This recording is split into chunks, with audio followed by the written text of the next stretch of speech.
My name is Rebecca Sorber. I work in Udo Rudloff's lab in the National Cancer Institute. So we're working on pancreatic cancer, which is one of the most deadly cancers out there. It's not the most common cancer out there, but it is one of the deadliest. So when people get it, it's only 5% of people are alive at 5 years after they get that diagnosis, and a lot of people don't live past 6 months. So I'm from Indiana originally, and went to school there, have been there pretty much my whole life. My parents are not scientists. My parents don't have a science background. My dad works in a factory. My mom was a stay-at-home mom. I always liked science because we didn't have cable, and so I watched a lot of PBS. And so I watched a lot of like Nova and all those shows like that. And so it was something I was interested in, and when I went to school and started taking classes like chemistry and physics, I found out I was good at it. And so started thinking about majoring in something scientific in my undergraduate career. So I went to Purdue University and majored in biochemistry. Right off the bat got involved in research and kind of got really interested in that and had several internships, and then with that research background was thinking, okay, how do I want research to fit into my medical career? And so I decided to take a year out and got in this program at the NIH.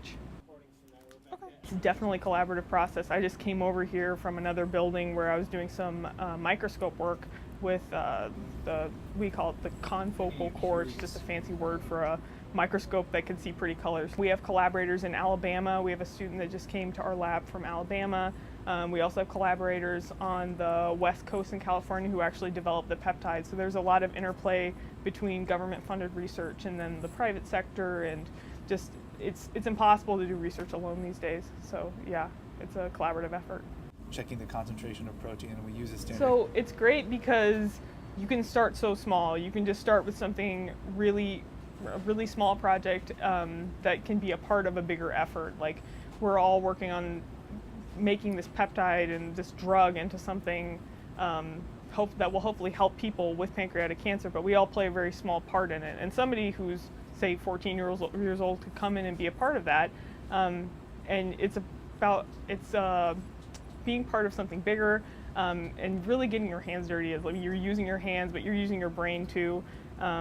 So I think that appeals to, it's just you're able to become a part of something very quickly, I think, and something that has very important implications.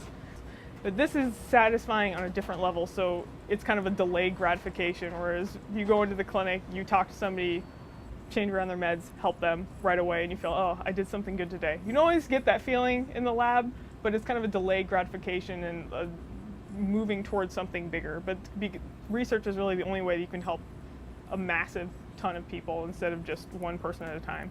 So I think that's what appeals to me about it. I think if there was a high school kid seeing this video of me talking about this, they're already further along than I was in high school, because I wasn't even thinking about getting into research and things like that. When I was in high school, I didn't really know it was out there, just because I didn't have anybody in my family who did that.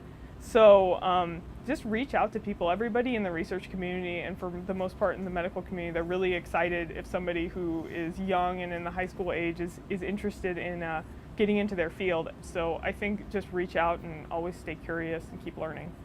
That's what I would say.